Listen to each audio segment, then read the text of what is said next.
just so I can get it on tape, your name is Laurence Lucke. Lucke. Lucke. Right. And did you grow up around here, or did you grow up somewhere? No, I grew up in Colorado. Oh, in Colorado. Yeah. What part of Colorado? Well, I was raised at Haxton. Boy, you got me on that So one. about 180 miles east of Denver. Oh, is that right? Yeah. Huh. And I graduated from high school there, and then my folks moved to Delta. That's on the other side of the mountains from there, about 600 miles from there, in fact. And so, and then I put in about 3 years there before I went into the Army. When did you go in the Army? What? Well, I joined the National Guard in December of 1939, and then they mobilized in September 15, 1940. And I was on active duty then. Were you how old were you then, roughly? 20 years old. 20 years old. I believe I was 21 that fall, in fact, in December. So when you got in the Guard, did you have any idea that... No. I know today a lot of people sign up thinking, it's a great weekend job, you know. No, that's what it was then. You know, hard up. Jobs were scarce back then in 1939 and 40, and a lot of us joined just to have a little bit extra income. You know, sometimes the only income we had. So, but that all changed when you got in the Army. Did they give you a good training, the National Guard, at all, or was it just kind of? Yeah, it was pretty good what they did out. Of course, we met about I think 2 evenings a month and did close order drill, and they had some classes and things on infantry tactics and stuff like that. I was in the infantry. So then they got mobilized and you got connected to the Army. Is that how it? Well, they mobilized the National Guard in Colorado in September of 1940, like I said, and then it was just about a week after that they put us on a train and shipped us all down to Fort Sill, Oklahoma. That's where we started our basic training. And we were a pretty ragged-looking bunch about that time. I can still remember walking down the street with a pack, and I never carried a pack like that in my life. You know, here all of a sudden I'm plugging a pack to get on the train, and a rifle and stuff. I soon learned how to carry a pack. It wasn't very long. Do you remember who your commanding officer was? Yeah, his name was Chester Cruikshank. He later became a colonel, I think. He was a lieutenant at the time. So, and is that the type, I know in the Marines, they say, I'm going to be your mother, your father, your brother? Yeah, he was a pretty tough sort of a guy. And he made it real rough on some if you didn't toe the mark, you know. Had you ever been away from home like that before, or was this the first time really away from? Well, I'd been away from home off and on for a few months at a time, but not like that. When I got out of high school, I went to Denver and stayed with some relatives there and looked for a job for 6 months or so. And I went back home because I couldn't get a decent job, and I went to work there. And then when the folks moved to Delta, I worked at odd jobs then until they mobilized. I did farm work and orchard work and things like that. That was real common to a lot of odd job people because of the Depression and Yeah, you didn't ask what you're going to get paid then. If you got a job, you just hope they paid you, you know. And if not, at least fed you probably. Yeah, at least get me a meal out of that. That's true. $1 a day in your board room was pretty good wages at the time. Were you single, still unmarried when you? Yeah. What? Do you remember where you were when you heard about Pearl Harbor? Yeah, I was at Abilene, Texas, and I believe I was in a taxi coming home from Abilene out to Camp Barkley, where we were based, and they had a radio in the car. It came over the radio announcement about Pearl Harbor. And I don't remember seeing it. It was in the evening, about 08, 9 o'clock or something like that. I'm not sure that's right anymore. And the next day, they had a recon car. We were out on field maneuvers, and they had a recon car. It had a Army radio in it, and Roosevelt made his speech then about declaring war and saying things. We all gathered around and listened to that for about a half hour, whatever it was.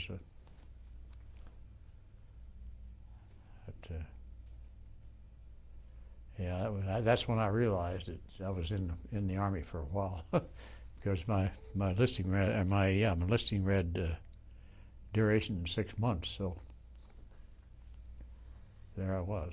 And you got the feeling that it changed real quick with. Yeah, it changed things real fast, because we were going to get out in a year. See, if it hadn't been for that, they had it all fixed up. Some of the guys enlisted on the day after they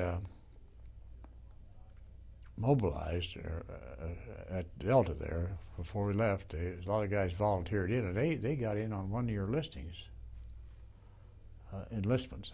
And so 1 year later, they all got out. The rest of us guys had been in there before that. We were stuck. That old catch-22. Yeah, we were there. So what was boot camp like down there, or training? Was that pretty rigorous? Pretty rigid. Yeah, at Fort Sill particularly. Yeah, we had to all day long do like close order drill and that sort of thing, and you had to learn how to run and hit the ground, and with your rifle butt to go down, and how to run a bayonet and all this stuff, And it was hard work, really hard. And it was cold down there that winter. Boy, cold. We lived in tents that they had coal-burning heaters in them, a little funnel-like thing, and they furnished this charcoal to burn there, and then the wind would blow, and they come back down the chimney and fill the tent up with smoke. The floors were dirt. We had cots on and boy, like 20 below zero sometimes. And the only place I've been in my life is where the dust and the snow both blew at the same time. It's that old dry snow, and it'd come down, and dry dust would mix up, and they'd blow. And oh boy, it's cold. And then we had to get out there and do our thing in the snow, every day. First thing that happened during the morning, on the Blue Reveille, you got out and you lined up and got counted off, and then you fell out, and then you had the police there, you pick up all the cigarette butts and stuff, And of course that went on. That was the standard thing all the way through all in the States. Of course, things change quite radically when you get overseas. They do away with all that protocol, and the officers don't even insist on you having to salute them all the time, So it changed that. Oh, that changed it. Excuse me. Yeah. Where did you ship out to then from? I shipped out from Newport News, Virginia. We went to training down there. We went from Fort Sill to Texas, Camp Bark, and then we went down from there down to Louisiana on maneuvers for 3 or 4 months. We got back, then they shipped us out to Fort Devens, Massachusetts, and we trained there for a while.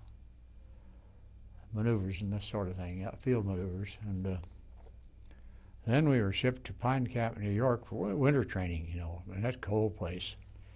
I said Fort Sill was the coldest. That wasn't as cold as Pine Camp, boy, oh boy.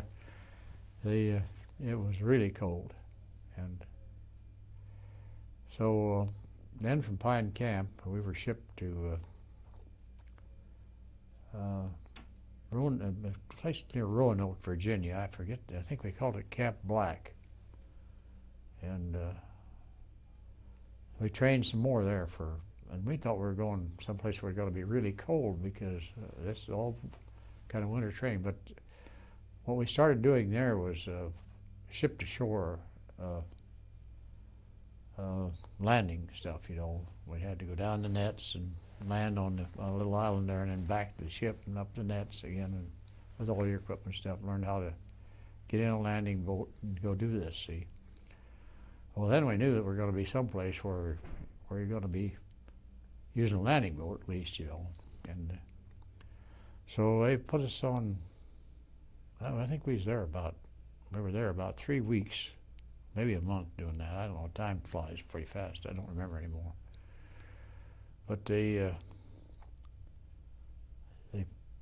put us on ships, and they took us to Newport News, and we loaded the ships. And they stuck me. I was a rifle sergeant in charge of a squad then, but they picked me and one other non-commissioned officer out of our company, and along with a lieutenant, to see to it our ship was loaded according to priority. The way that stuff had to go on, the way it was going to come off. See. And I remember the top thing on top deck was water cans, 5-gallon water cans, because that's what we had to have first out there, water. And we were in complete authority there. The company commanders, everybody had to do what we told them, you know. And so I had trouble getting them, the hold I was in charge of. I had trouble getting one company commander to order his men to carry those water. They were supposed to hand carry them when they went down the nets and put them in the boats, and then they hand carry them off the dock, off the boat when they hit shore, just drop it on the beach, and somebody else come along and pick the cans up. That's the way they did it. So we had water supply. Well, this guy, he wasn't going to do it. He said, "I'm not going to make him do that." And I said, "Well, you're going to have to talk to Colonel Landcorn then, because I'm under direct control of him." And he looked me over a little bit. He said, "Well, get those cans on board, boys." So that was the end of that. How did you figure out? Because you said you had to load it backwards. Yeah. How did they give you we had a priority list. So that came down from some superior somewhere that. Like the big things, like the big trucks and bulldozers and stuff, went clear on the bottom. And next up was probably jeeps and this sort of thing. And then your supplies of food and things, and like I said, the water cans. I believe the food was down further. I think it was the trucks had to come off ahead of that. I don't remember exactly now. Now, had you ever loaded a ship in your life before? No, but we practiced this at Newport News, you know. Oh, you did? So you'd load and unload? So we had to practice doing this for about 3 weeks. And what they did there, we fellows who were on that detail, somebody else took over our squads, you know, and so I had to see to it when we landed that the stuff all got off the ship according to priority. And then right away after that, I'm on a boat going for the beach too, and I had to catch up with my squad, which probably was about a quarter-mile inland by then, as it turned out, because they're under heavy machine gun fire. And I took over just in time to really get into the thick of it, you know, boy. Now, where did you land? Where were you landing? I landed down below Salerno, Italy. Salerno Beachhead, they call it. And our objective was a little town up above there, and they had some kind of a factory there, which they thought the Germans were occupying, and it was about 5 miles inland. But I don't know. I got captured the third day on. They kept his lieutenant. He kept sending me out on a foot patrol with a whole squad at first, and then the third time I went out, we were cut off. We were lead company, you know. And he said he wanted me to take 1 or 2 men and go contact B Company, which was supposed to be on our right. I found out later they were on our right, all right. I didn't get to them. He said, "You got to watch it because machine gun going out there." So I was watching this. I could hear the darn machine gun. I was trying to skirt that thing, and I told this fellow with me, his name was Joe Pellegrini. I said, "You follow about 100 feet behind me, and you watch the sides, and I'll watch the front. And if you see anything hollering, we'll hit the ground." Well, it was brushy country, kind of like we got around here, you know, and of course it's been logged, you know, and so I came to a little clearing, and I stopped on the edge of it, and I thought, well, I think I'm going to take a run across this thing. So I did. I just went across there, hell for and as fast as I could, you know, and I hit the ground on the other side. Just then a shot rang out, and I looked, and they'd hit Joe, shot him right behind the ear, I could see when he hit the ground, He was dead before he hit the ground. And so that was into him.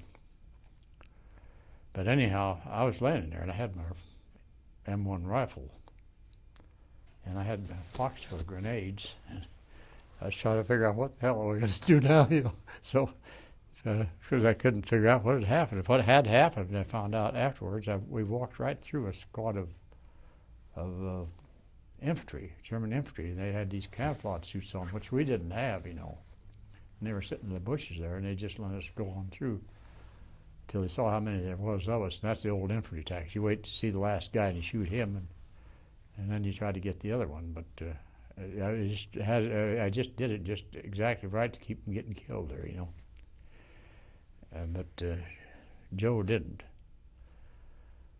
So anyway, they started hollering all around me. I realized I was surrounded, And they had been taught how to talk a little English, most of them. Some of them could speak pretty fair English, in fact, but those out there, they talked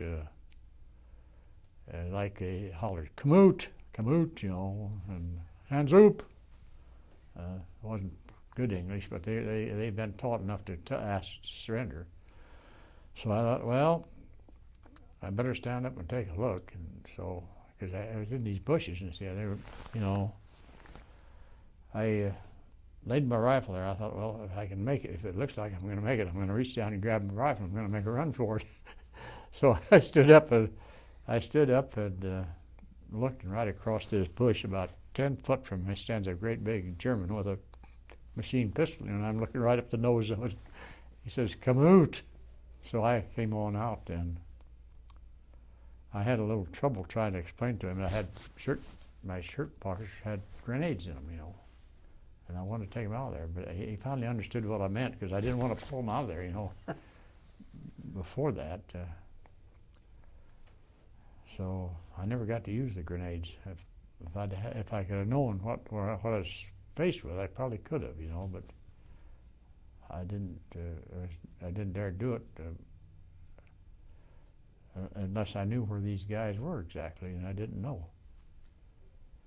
But anyway, I had about 1 second there to make up my mind whether he was dead or alive.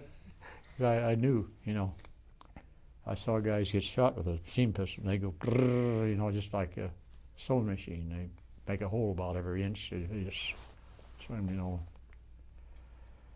So I made up my mind in a hurry, and I come out. But that's the way I got captured. The Joe that was with you, was that a person you had known very long? Yeah, I had known him he came in on a draft. He's from New York City. I'd known him for, probably about a year, maybe. I think he came in when we were in Massachusetts. And he was a nice little guy, a little Italian guy. But how do you deal with, again, I've never been there.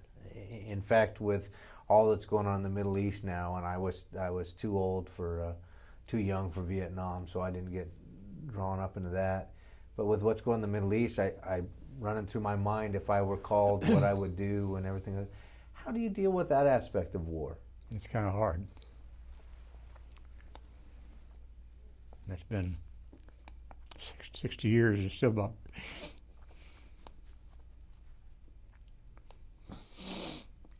So it isn't I've heard some people say you can disassociate it, and it's really, for you, it wasn't a disassociation. No, you have to get used to it, but it's one thing, it's just put it back in your mind and hope it don't come up too often, That makes it hard for me to do something like this. Of course, he wasn't the only one.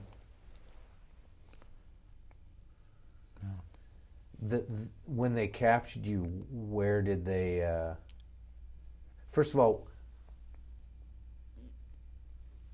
does fear even begin to describe what you felt, or again, is it a different? I don't know how to describe it. You were scared, but it gets where you're just kind of numb, where it don't make any difference anymore. You're so tired and wore down from marching and going without food and water and stuff for several days. You know, it didn't make any difference anymore, you know. And it never entered my mind I'd ever get captured. I was around the guys in Sicily. We went through there, lost a few guys there. In fact, we lost 40 guys out of our company of 175 men in Sicily. And I always figured, well, I'm going to get wounded or I'm going to get killed. That'd be probably the way it is. And it never entered my mind to ever get taken prisoner. So that was really quite a surprise to me. But I guess I was fortunate. Maybe I wasn't. Did they seem, I don't know if friendly is the word, once you stood up and all that? No, they had me worrying because I had one guy with him. Our guys had some of them had seen him and they were shooting at him, you know, and they got one guy through the chest. And the bullets were flopping all around there. I was afraid they were going to hit me, you know. And I think they were trying to give me cover to try to get out of there, apparently, because these me company guys are up on the hill. The guys are trying to get to, and they could see down there where I was. But they made me run with them, and they run back and had a recon, what they call a recon car. It was an armored car. It's armored infantry is what it was. And they all loaded up into that, and I'm standing down there on the ground looking up there, and it's a big thing. It's got big seats in it, you know, and there was about, I don't know, 7 or 8 of those guys. And they loaded this wounded guy up. I'm standing down there, I'm looking, and I thought, by God, they'll probably shoot me now because they don't want to monkey with me. But finally, this big guy that, he's a great big, he asked me if I was Amerikanische when they first captured me, and I said, no, yeah, I said, what are you? And he said, we're Prussian German, he said, you know. He's a great big black-headed guy, a dark-complected guy. And so he finally motioned for me to get on in the car with him there, you know. And then they took me back and where I was interrogated, which was about what our objective was there. And they kept trying to, I had 3 officers in there, and another one of these recon cars, and they all sitting around a table, and they had me get up in there, the guard standing down below. And they kept asking me about things, and I kept telling them, I said, all I'm required to give you is my name, rank, and serial number. Well, he said, what outfit are you from? I said, I'll give you my name, rank, and serial number, that's all I'm going to do. He said, well, I'll tell you. See, I had my patches on my shoulder. They made us wear our patches at 45th. He just pointed out, he said, I know you're from the 45th Division. The guys could talk good English. He had a Texas accent, in fact, you know. And he said, well, you're pretty lucky to be alive. Well, the Navy was, he said, you know you're pretty lucky to be alive. And the Navy was shooting what they call the long toms. The shells were whistling overhead there 5 miles inland, you know. They just going, every once in a while one of them would go over. So I just pointed up there and I said, you are too. And that's, so he knew what I meant. Did he find that amusing, or did he think you were being a smart aleck at that? No, he didn't say anything, but I don't know. He turned around and barked at the guy in German down below, though, and just right after that, just a little bit. And the guy ordered me to come, you know, and so I had to get down out of there. And I thought, well, maybe he told him to take me out and shoot me. I don't know what they're going to do, you know, because it hadn't been very cooperative. And they took me back a little ways further, and the guy asked, there was a guy who could speak English came around, and he was trying to be nice to me, and we'd been told how these fellows operate, you know, so he's a real polite, very nice, you know. He said, anything you want? And I said, yeah, I said, I'd sure like to have a drink of water. So by golly, he went and he got me well, I don't know, it was kind of a canteen type cup, you know, and about half a gallon of water. And I sat there and drank all of it because I hadn't had any water for 12 hours. And he kept telling me he shouldn't drink it too fast. And I told him, I said, I got to drink it. I drank it. So then he started asking me, he said, well, you got any tanks down there? And I said, I don't know what we got.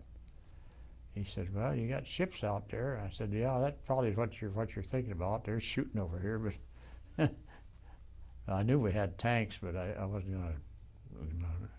Then he got a map out there. He said, this is where we captured you. He said, do you know where you were supposed to be going? Well, I didn't tell him, but our objective was right where they were sitting, you know. But I said, no, I said, I'm just a sergeant. I said, they don't tell me anything like that. I just follow their orders. And I said, I'm just like you. I got to do what I'm told. So he finally gave up. But this little enclosure they had barbed wire around it. They took me there. It was about dark by then. And I was bushed, and I just laid down there. I had a combat pack on, you know, it had a raincoat and stuff in it. I took that raincoat out, and I laid down there, covered up with that, and I put the old pack under my head, and I went sound asleep. And I didn't wake up till morning. And when I did wake up, here's a bunch of the other fellows from my company in there, including our first sergeant. And so they got them too, but they said they ran them into there was a big ditch went down through there, and they had to retreat when they cleared back in that ditch, and they were down this ditch, and the Germans come right up on the bank, you know, and ordered them to surrender.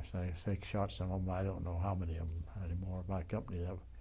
But I just reading some information I had there the other day from one of the guys that had written up 50 years ago about that, and he said, I think they said they had to have 65 men come in for replacement after the Salerno thing. So there was quite a bunch of them. But some of us are prisoners, and there was several of them from my company, or that had been in my company. Probably 6 or so was captured the same time I was. Wow. I got pictures of some of them out there in that book. Do you feel better now that you're in this enclosure and there's some of your... Well, yeah, we were all kind of there together where we could talk it over. We all knew we were in a real tight spot. Boy. And nothing to eat. Next morning, that morning, of course, they started us walking, nearly walking back, and we hadn't had any food, and we didn't have much for quite a while after that, you know. They took us up to a town there. They had a little prison camp thing there, and I don't even remember the name of that town anymore, but I've got it written down someplace too. But they stuck us in there, and there was one of our officers got caught there too, and he was trying to give us some instructions about what to do and stuff. But that didn't help much. They took us out in bunches, and the guard did to raid people's gardens. Well, they'd already picked all the stuff out of the gardens. There was nothing left there, you know. But we did get enough stuff to make kind of a stew, you know, there a couple of days. Boy, we didn't have much to eat till I think we were there, probably a week. I don't think we had over 3 meals in a week there. I smoked then, most of the guys did, and I ran out of something to smoke, but I had some silver coins with me, $50 I remember. And a kid came up the fence there, and I made him understand what I wanted. I showed him the $50. His eyes got big. I said, tobacco. Oh. So he went and got a little sack of tobacco and handed it through the fence to me, and I gave him the 50 cents, you know. And boy, I'll tell you, that's the strongest tobacco I ever smoked in my life, because we had cigarette papers. We'd roll a cigarette. There's about 9 of us there, the bunch I was with, and we'd roll one cigarette and we'd pass around. Everybody take a drag of it. Nobody wanted another drag for a while because it was so darn strong, you know. Boy, oh boy. So this was a little boy from the village that came up. Yeah. So were you on show, or it just happened? He just came up there being nosy, you know. And fortunately, this wasn't a regular prison camp. There'd been a guard wire there, but it's kind of a makeshift deal. When we got into regular prison camps, they had guard wires with about 10 foot inside the regular big wire, and the machine gun posts on the corners, and they were zeroed in on that strip in between, so that you step over in that area, you're going to get shot, you know. And we knew that.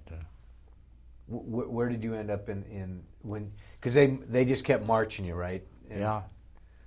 I had a little map in that book that shows the camps I was in. They marched us, and they shuttled us a little bit by truck a couple of times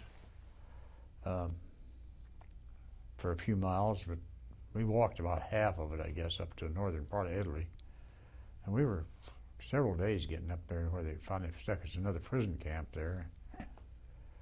And then there was a railroad, I don't know what you call it, loading area right near there. And so they loaded us on box cars there, you know, and we'd been briefed in before we got off the ship that we were just going in there for cleanup action. The Brenner Pass had been bombed shut, and they wouldn't the Germans couldn't get out, and this and that and the other thing. And our intelligence was just haywire, you know, because they had lots of people in there and lots of tanks, and they loaded us on these box cars, and they took us up across the Brenner Pass. And the old things had flat wheels, you know, and they go bumpity, bumpity, bump, and we're sitting on the old hard floor, you know, and nothing to sit on.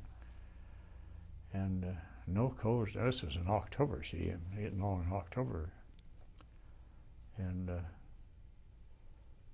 the guy I buddied up with, he and I, we'd sit there, and one of us would lay over on the other's lap for a while, and then we'd change to keep each other warm, you know.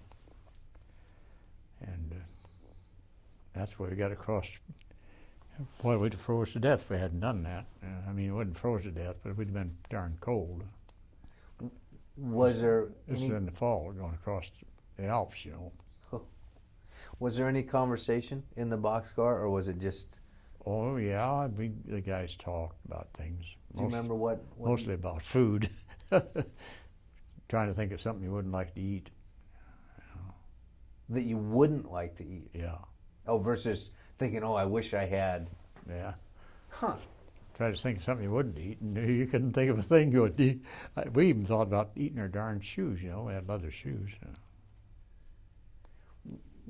What's going through your mind at this point? Are you thinking, I'm never going to make it through this, or? Well, we were afraid you wouldn't, but I don't know. You're pretty optimistic when you're young, and I always figured I'd make it one way or the other, you know. But you know, they got us when we finally got over into Germany. They started stopping ahead. They put a little food on the train then for us occasionally, maybe once a day. You know, they stopped. And one time they put a big piece of cheese on there, and it was old, just so rotten. When we tried to poke into it, it just smoked, you know. And but we ate it, you know. And they had what we called sawdust bread. I found out afterwards we weren't wrong about that. There was 30% sawdust in that bread. And sometimes they'd give you a little ration, about every other day, a little ration of that bread, you know. And that got us by.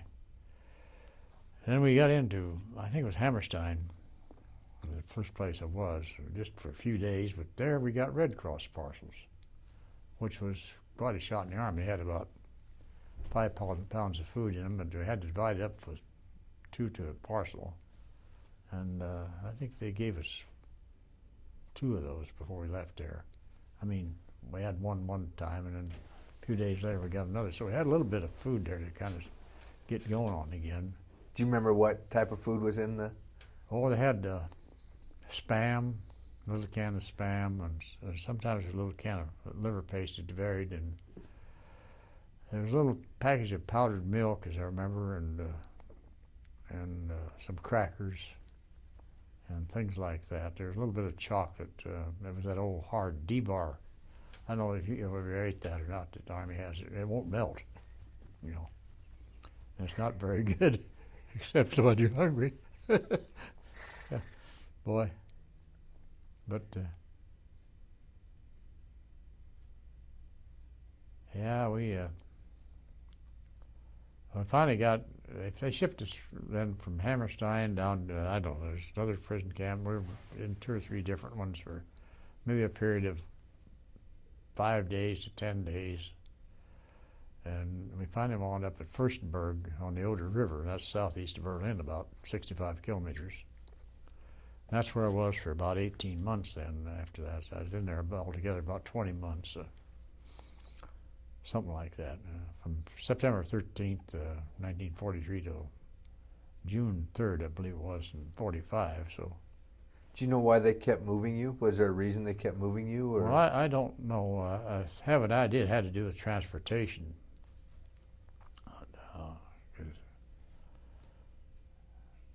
And then they had to do something about feeding us a little bit, you know, because we were going to starve to death. They didn't.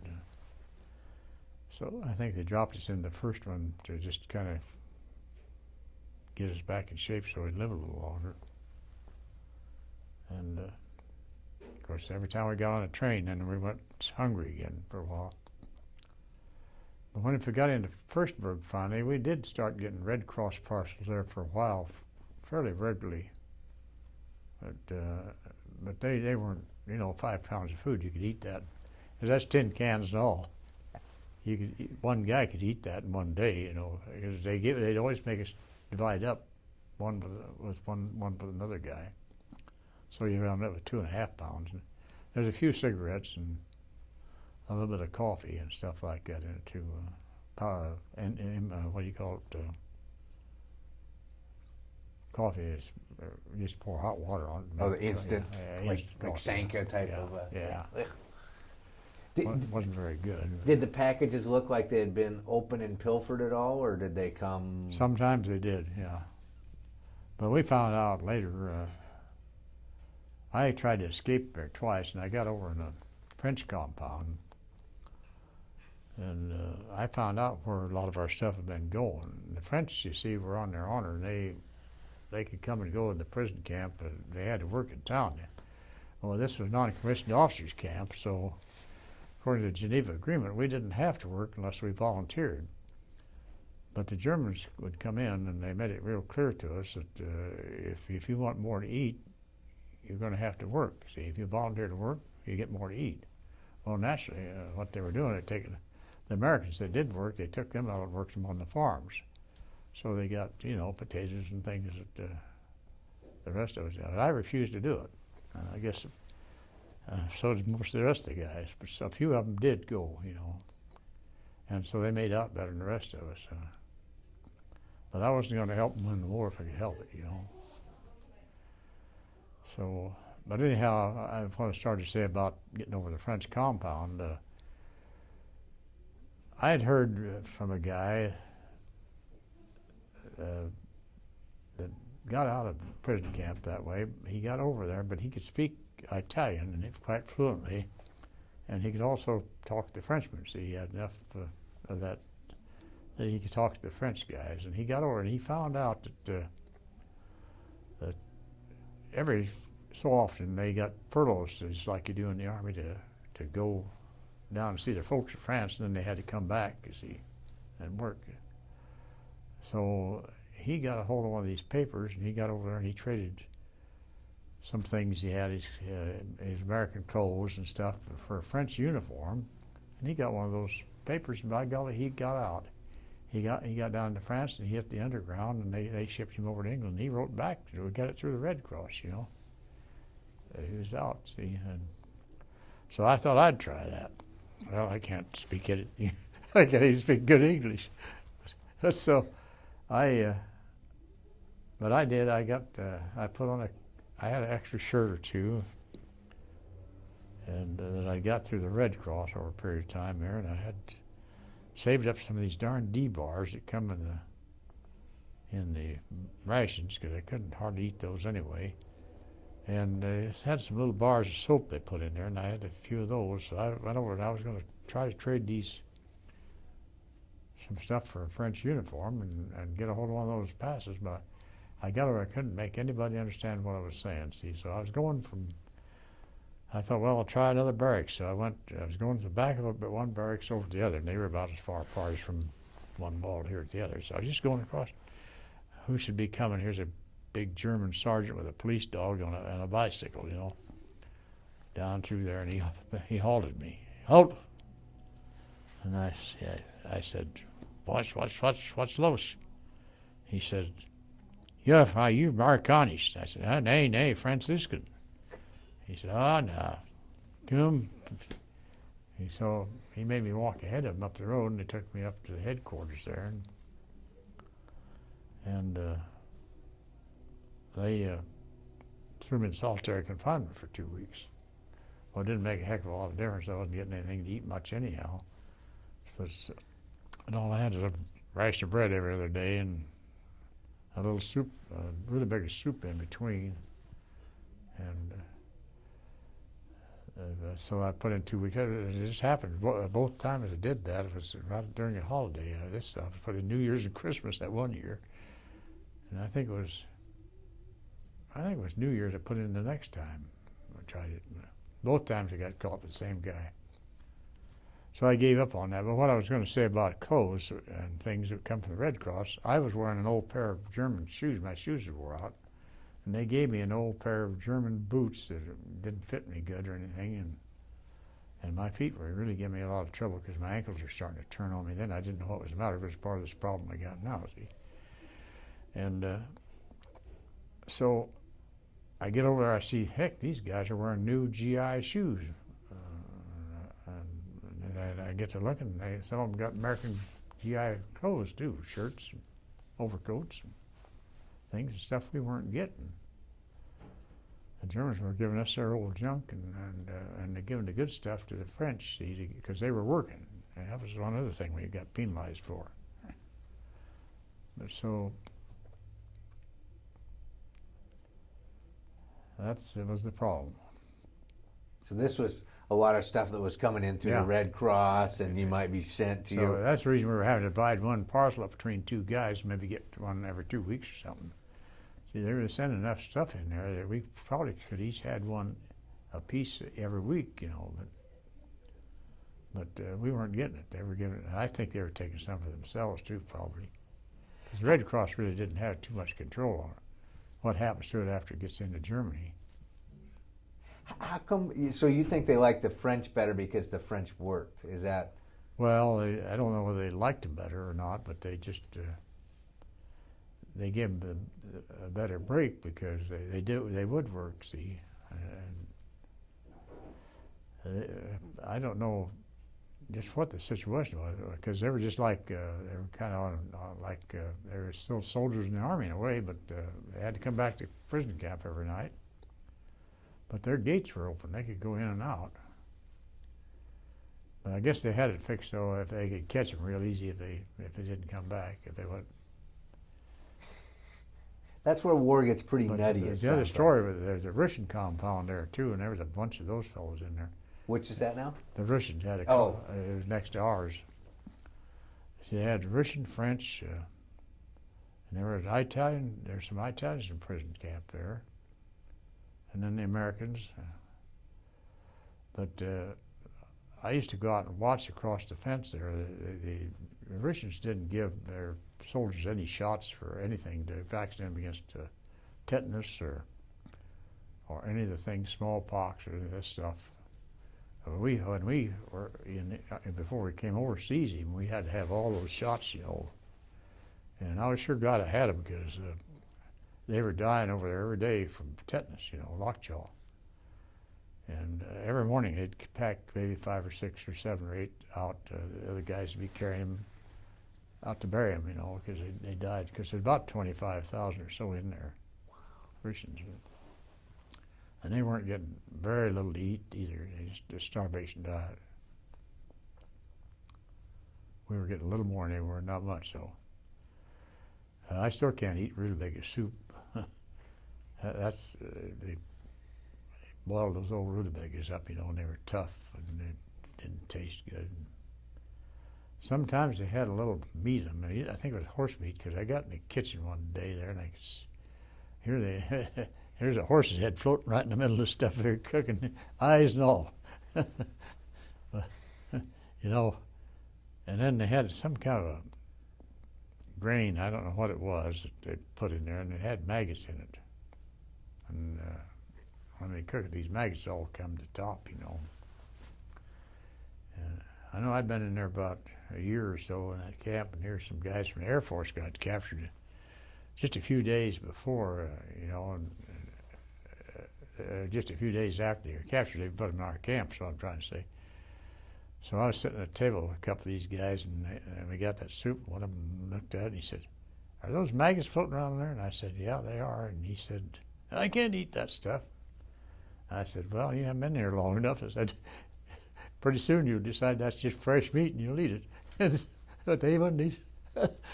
But we did. The rest of us have been there a while. We just ate it all, because what the heck, it's cooked with. Had some food value of some kind, I guess.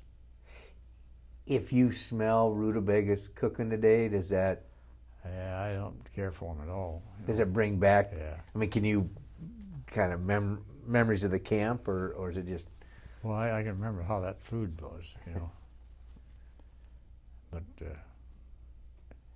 when you get like that, you eat what you get, How many... Now, you were in barracks at this point, right? Yeah, they had barracks. They weren't heated. I had cement floors, and of course this during the wintertime. Well, we were there 2 winters. I was, and they had I don't know what you call them, kind of a stove arrangement made out of bricks with a top on it. You could build a fire underneath of it and cook on it, but we didn't have anything to fire them up with, and no fuel. All the bunks had bed slats in them. They had with a little straw on them, or something like straw, and they're full of lice, of course. But we got to where we just had to have some heat of some kind, and so everybody take a bed slat out of their beds. You got to where we're all sleeping on bed slats about that far apart, The Germans didn't know where we got the wood, but that's what you have to do to stay alive, Do you remember any of your roommates? Oh yeah, there were guys that I knew for a long time. I was with that book's got a picture of some of them in there. There was a fellow by the name of, the guy I buddied up with, his name was Jimmy Jones. He came from the same town I did. And then there was another fellow by Hugh Widmeyer. He's from Hugo, Colorado. Hugh from Hugo. And then there was Louis Renfro. And there was a fellow that had been in our company, but he transferred into the Rangers, maybe a year or so before we came overseas. But his name was Hankins, but he wound up over in prison camp too. And I don't know, there's a guy by the name of Roach from Gunnison, Colorado. I knew him quite well. There were several more there. Well, some of the guys in my squad were there. I had a fellow by the name of Drazen. He's a corporal. He was the second command of my squad. And I don't know, there's a couple more of them. They didn't all get captured, though, my squad. Some way they got away, some of them. Either that or they got killed. I never did know. Was there constant talk of trying to escape, or what did you do to pass the time? Well, we played cards a lot, It was just like working. You get up in the morning, you start playing cards, and we played bridge. Some of us did, and I guess I played steady there for a year. I forgot how to play bridge now. It's been so long since I did, but then I was really pretty good at it. And I got acquainted with a guy he's an Australian, but he was in the American Army. But his name was Zimmerman. I've often wondered what happened to him, but he and we got to where we was pretty good at that bridge.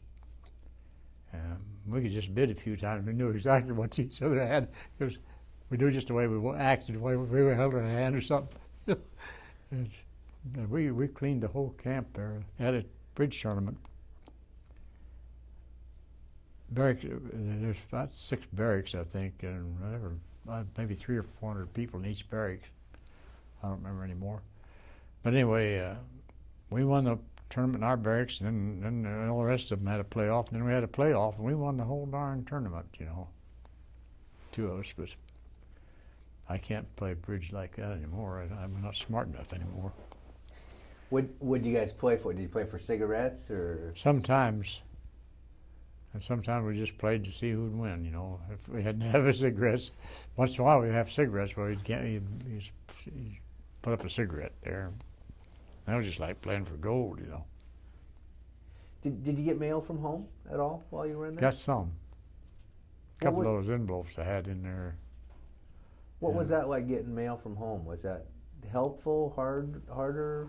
Well, it's kind of nice to know what's going on at home, you know. Like one of my sisters had a child while I was in there, and one of them went to wax. Of course, I never did know where she was at for sure. I found out afterwards that she was in Paris when I was in the Havre after I got liberated, and she was trying to locate me, and I was on priority to get on a ship, you know, and about 3 weeks after. This is a hospital camp, but they kept us in there 3 weeks, fattening us up, you know. And so when I finally got on the ship, Catherine said that she finally had located me, and I was on the ship. They wouldn't let her go out there. So, and I never knew it till I got home, you know. Huh. Did you get homesick in the camp? Oh, I think everybody's homesick. Yeah. Did you guys talk about that, or did you not talk about it because that would? Oh, we used to talk a lot about people we knew and stuff, and about the women we knew and all stuff like that. But, I've heard a lot of people say that just anything about home was just even average every day, you know. Yeah. So and so had a kid, or Joe Blow graduated from. Well, we all used to talk about what we got in our letters. What little, you weren't allowed to write a lot of stuff, you know, and I couldn't write anything that amounted to anything. You didn't dare say anything detrimental, or they wouldn't send your letter, you know. So about all you could say is, "I'm doing pretty good. I'm still doing all right. And I've been getting something to eat," and that's about all you could say, you know. So I know you're still there. Did you fear for your life once you were in the camp, or? Well, I didn't have too much trouble along that line. I did a couple of times. 2 times I tried to escape. The last time the guy told me, he said, "You know, you're very fortunate." He said, "You apparently like to gamble." And I said, "Well, I like to play a little poker." He said, "I'm not talking about poker." He said, "You're gambling your life now." He said, "You may not be that fortunate next time." So I never tried to get out again. And it was the same guy that got you both times, right? Yeah. Did the guards, did you have contact with the guards, or were they pretty well separate from? Well, they had a guard. They had the guards that came in. Every morning we had to fall out in front, you know, and line up in the column of 4s, and then they counted us off, you know, and I could still hear them going down, 1, 2, 3, 4, you know. And once in a while someone would be sick or something and they couldn't get out there. So one guy, he'd wait till they go by him, and then he'd run down the other end and take the guy's place to be standing there when he comes, you know. It worked pretty slick. I didn't see anybody get caught that way, but I didn't have trouble with the guards because I didn't try to aggravate them. But some of the, you know, most GIs or Americans are the same way. They wise off at people, you know, and the ones that got smart with them, they got in trouble. You know, they'd get beat up a little bit and stuff. But I knew right to start with that I didn't have the gun anymore. They had it, and so I just stayed out of their way as much as I could. Could you ever have conversations with them? I mean, or they would talk sometimes, but not all of them could talk English, you know. But there's a couple of them that used to come through who could talk English. I know some of the guys got to talking to one there one day, and he talked very good English, and he I think it was Jimmy Jones got to talk to him, and he asked him. He said, "Well, where were you educated?" And he said, "Well, I went to University of Texas, I think it was." And he said, "Well, why are you over here?" He said, "Well, I thought I was joining the side that was going to win the war." And he still thought they were going to win the war, you know. Yeah, he came back to Germany because I want to be on the side that wins the war, he said. How or when did you get liberated? I got liberated in June, the first part of June. We were in this, they'd kept marching us on the road along. The last 6 weeks or so of the war, we marched us. They just, on January 31st of 1945, along about midnight, they took us out of camp. They come in and roused us out, we called it, and told us to pack up, and we're leaving. Well, we knew the Russians were moving in because we could hear them firing. And gosh, there was about 6 or 8 inches of snow on the ground, you know, and they just started us walking, you know, carrying what little they had. And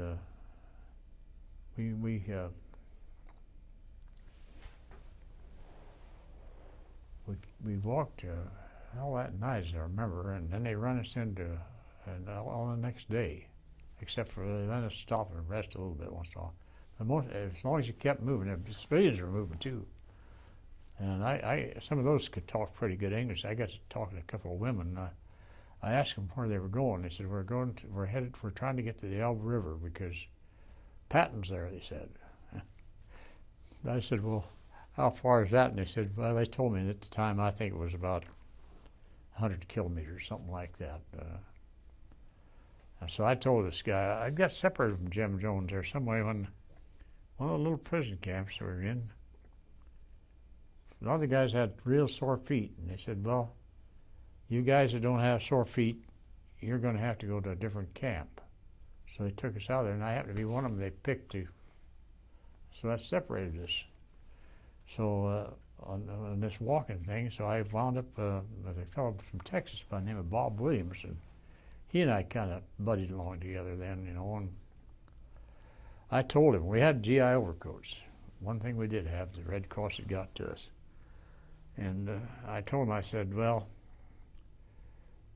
let's just, if they're going to let us go as fast as we can, they wouldn't stop if you just kept moving, you know. I said, why don't we, instead of fiddling around here with all the rest of these guys, let's cut the tails off these overcoats so we can move better and throw a bunch of this junk away we're carrying and move as fast as we can and see if we can't get there. So we did, and we made it. We moved pretty good, but at night they'd run us into a church or a schoolhouse or a barn or something, you know, and just make us stay in there, and the next day out on the road again, you know, in the morning. And once in a while they served us a little soup or something along the road to eat. But fortunately we'd saved up a little bit of stuff from the Red Cross parcels because we're kind of looking forward to something like this, you know. And I had a little bit of that. We rationed it out, and the cigarettes we smoked about 2 a day, and that's it, you know, and saved the butts and smoke or re-roll those. Smoke. But anyway, we kept going, and nobody bothered us much till we got within 13 kilometers of the Elbe River, and I think it was a place by the name of Altengraber.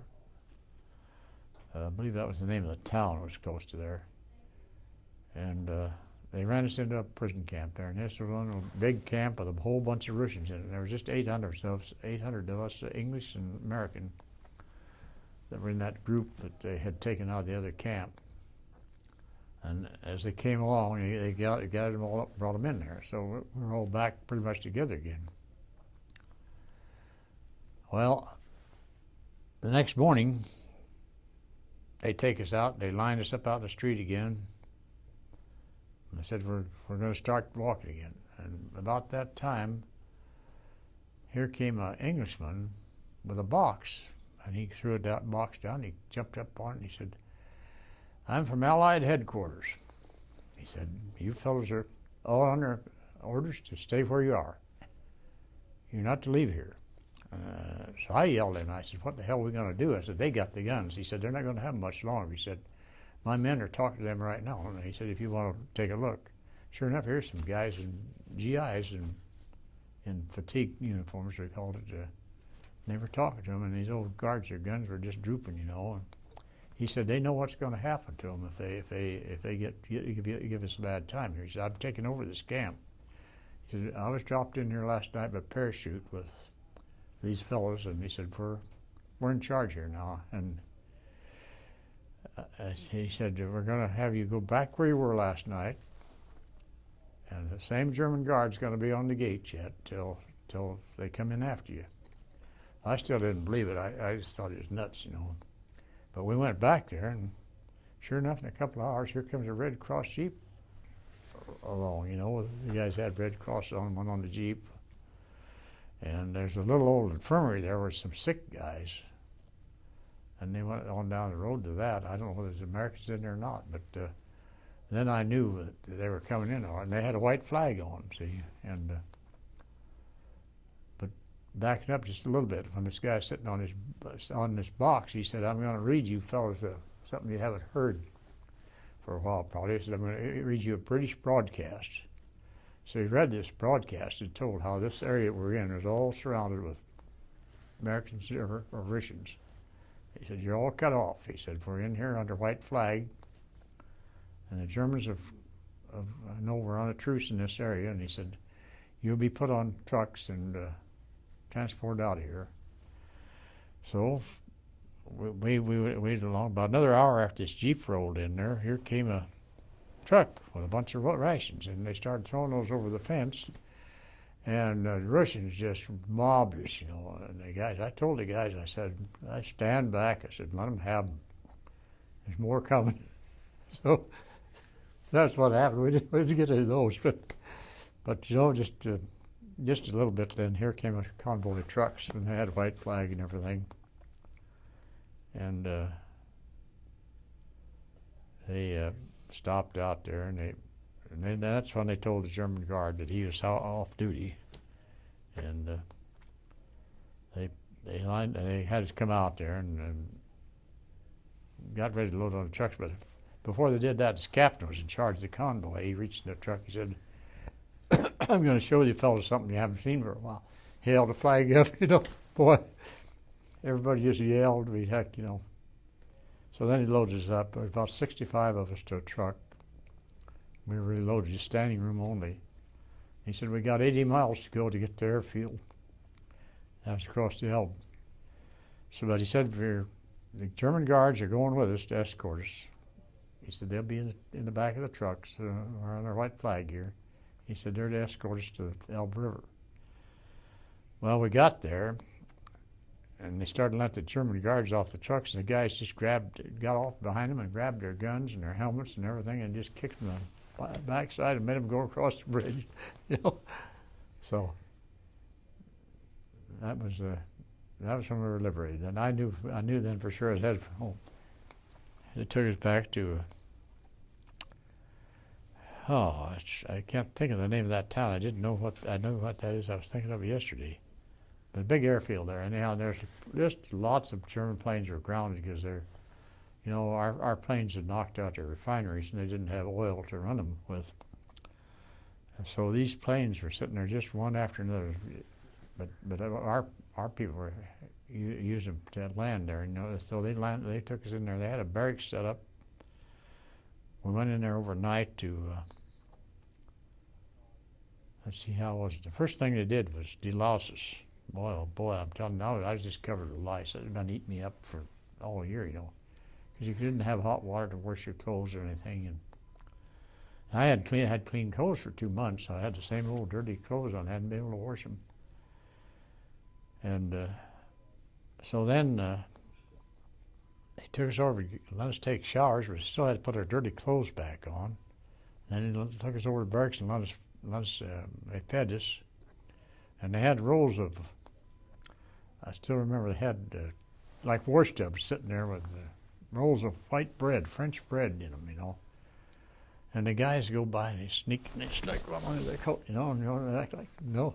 And went down and ate. I didn't do it, but because I knew I was going to get to eat at the table all I could handle, because you couldn't eat much. You'd been starved so long, you know, anyhow. So I sat down to eat. But you know, when we went back over to the barracks, here's guys sitting around there eating that white bread, no butter or anything on it, just like a cake, you know. Yes. So the next morning I got up, and I was hurting about this not having any clean clothes. And I see a warehouse there, and I was just walking around by myself there. And I went in there, and here's a big pile of these fatigue clothes, you know, like you wear. Well, I had this old dirty uniform, and I'd already thrown away my underwear, so I didn't have any underwear.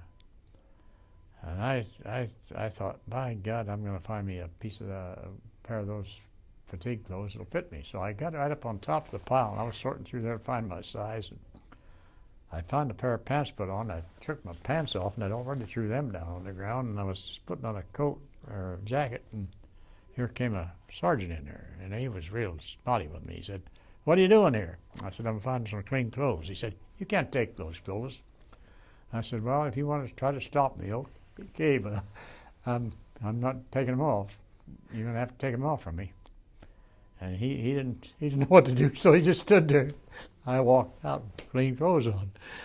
I get back over to the barracks where the guys are all waiting. "Where the heck did you get those clean clothes?" I told them there's a whole bunch of them over in the warehouse. So I don't know whether anybody else went over to get any or not. I didn't see anybody do it. But I think I was the only one on the plane that I got on that had clean clothes on. All the rest of them had their old dirty.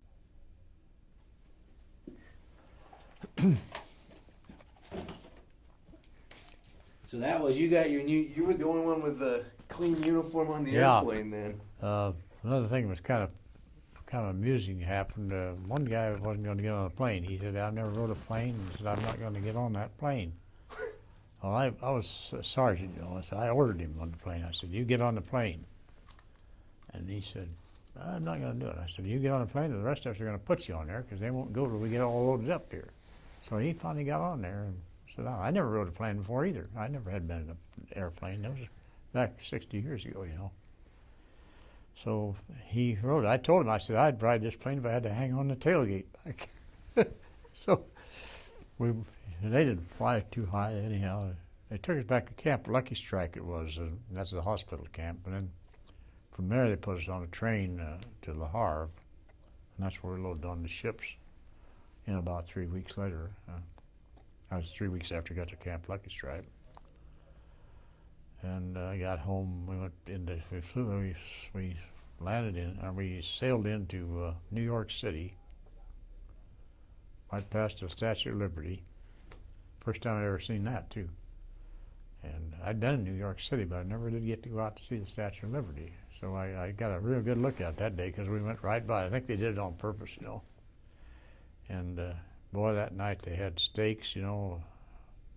Or some big major got up, he said, "You can have all the steak you want." Well, your stomach shrinks up when you don't eat, you know, and when you haven't eaten much for a long time. So I ate one steak. A lot of those guys ate 2 or 3. I don't know how they managed it, but it was good steak, and it sure tasted good. Because one thing about prison, I never had any fresh vegetables for darn near 2 years there, like lettuce or fresh eggs or fresh milk or nothing like that, you know. Everything was just like cooked Freddeburgers and stuff like that, but that was it. Do you, looking back, do you hold any animosity towards a country or people, or? Oh, no, I don't think the people are bad at all. In fact, I felt kind of sorry for him, but I think the regime, Hitler and his cohorts were bad. Now, they had SS troopers, and I didn't have much respect for them. Because along the roads there, when we were marching, they had their SS troopers on horses, you know. And they were, snow was on, and so if somebody went off the snow, they could track them right down, you know. We never did know what happened to the guys that went off the snow when they caught them, what they did. I imagine they just shot them or something. But But SS troopers, that was part of Hitler's deal, and they're the ones that hung tough all the way at the end. I think they're the people like that anyway. But I don't know his following. I don't think the majority of the German people actually were really liked Hitler, but they had to do it. They had to act like they did because the only way to keep alive, or else they just do away like happened to the Jews. Yeah. So, even from your perspective, you could really easily tell an SS soldier versus a regular. Well, the way they dressed and everything, and they were all big, tall, good-looking guys, most of them. They had a lot of political prisoners there, and we see them when we're marching along the roads, and they had stripes running around, instead of going up and down this way, they went round and round. And I asked one guard there one day what they were. He could speak English. He said, they're political prisoners. And I don't really know yet what that meant, but they were out there working the fields, as we walked along. Of course, one thing we did when we were moving like that, some of the people who were moving, they had little carts, and they had vegetables and things with them. We used to trade them a little bar of soap or something for a few potatoes, and stuff. And we got by with that like that. I ate those darn things. So even as you were marching along, you could still barter a little bit. Yeah, you could. Yeah. So they didn't. It sounds like they didn't isolate. I mean, they had you kind of guarded, but they didn't. They didn't care. It didn't seem to care. Even the SS troopers, as long as you stayed on the road and kept moving, and whenever a certain time come at night, they just run you into a barn or a house or whatever happened to be empty. Well, I guess they keep coming. They one bunch one night and one the next, and they put guards on the front and back, and the next morning back out you go. And you never had a bed to sleep in or anything. Just slept on the ground or whatever there was. Slept with your coat on, the whole bunch. Only way you could do keep warm. As my dad said in the Navy, that's the one thing he learned how to sleep anywhere. Yeah. If you had 5 minutes, he can sleep. So. Yeah, that's the way it is. Even when before it's captured, well, even in training, you go on those long, hard marches when you're in infantry. That you have a 10-minute break every hour. I got to where I'd just sit down and lean back, and I'd go sound asleep for 10 minutes till they'd blow the whistle, and you got to go again, And I used to get so darn sleepy, I'd walk in my sleep, going along, and first thing I know, I'd bump into the guy's pack in front of me, And I think lots of guys did that. Yeah, they used to have those like 25-mile marches, You watch all day and all night. You get to 25 miles behind you. When you go on maneuvers, you never sleep in a bed. You sleep on the ground. But overseas, particularly, I never saw a decent bed, until I got out of prison camp. When I was in Sicily and Italy and Africa, we were always not sleeping on the ground. Most of the time we're on the move, going someplace. You just lay down and sleep when you get a chance to do it. Did you talked about the political prisoners being in a special uniform? Were you just left in your uniform? Yeah. Sometimes we didn't have a real uniform. We had to wear some of the old German clothes part of the time. I don't know how I wound up with. Long towards the end of the war, I did have an American uniform. I guess the Red Cross finally got through to us. But I didn't. I still had those old German shoes, and my feet were so bad that I'd had to slit those things open. My feet swelled up. And so when I got down there to Camp Lucky Strike, this hospital camp, they gave us examination. I told the doctor, I said, I sure got trouble with my feet. My ankles were turning and everything. And he said, we could, if you want to, we'll hospitalize you, and you can we'll look you over for a while and see what's going on. I said, no, I want to go home. And so he said, Well, he said we're going to give you an order to get a new pair of boots. He said you go over and get you a new pair of combat boots, and when they lace them up tight, he said you'll probably be all right. So that's what I did. But sure enough, by the time I got home, my feet wasn't swelled up anymore, but I was still having trouble, you know. And they finally gave me a service connection on it.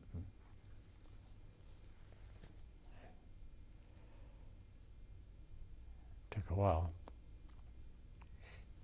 Do you think there's a message that should be left with the generations to come, that the history books, the history books, they tell us the names and dates and places, but is there something that you feel that future generations, great-grandchildren you may never meet, that should know from a message from World War II or war as a whole or your experience?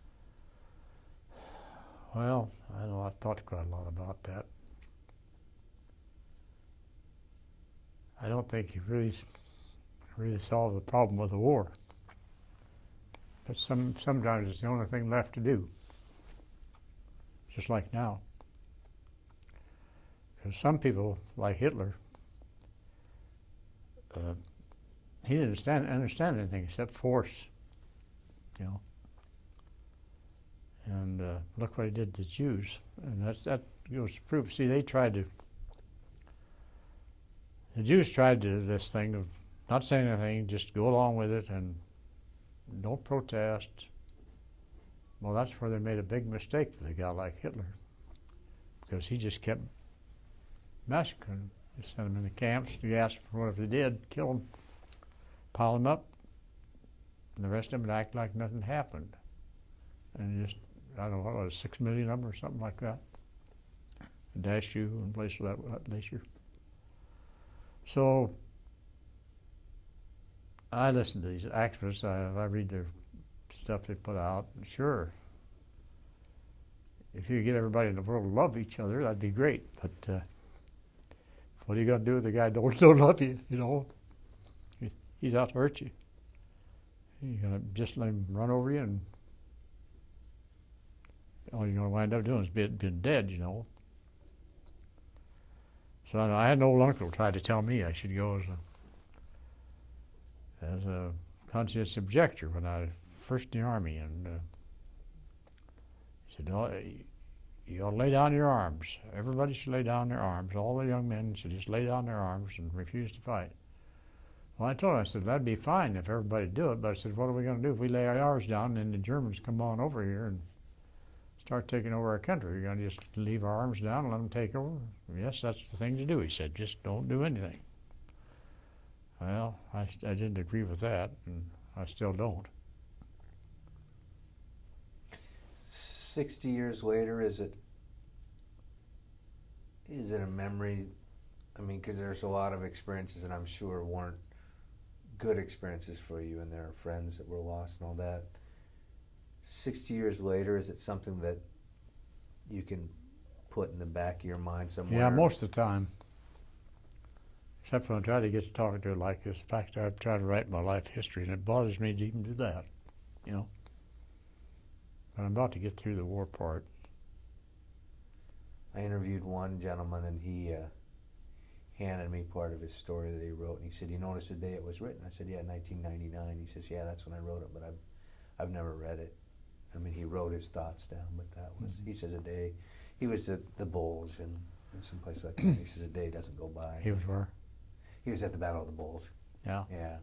And he said, there's not a day that goes by that something doesn't trigger a memory. Yeah, you know, I got relatives that are after me to get my life history written up, and I should have had it done by now as far as that goes, but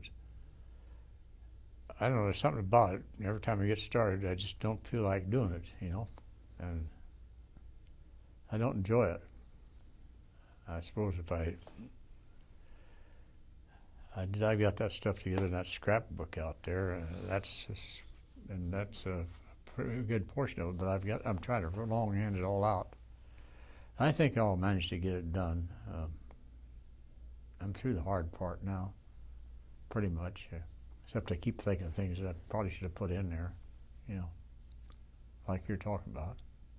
Well, the one nice thing about this is when we get done, we will I'll give you a copy of the tapes that we did today, and in a couple of weeks we'll have the transcripts all typed up for you too. So we've hopefully Yeah, helped do some of your that work might for help you. some. Because then you can go and pick and choose from it, and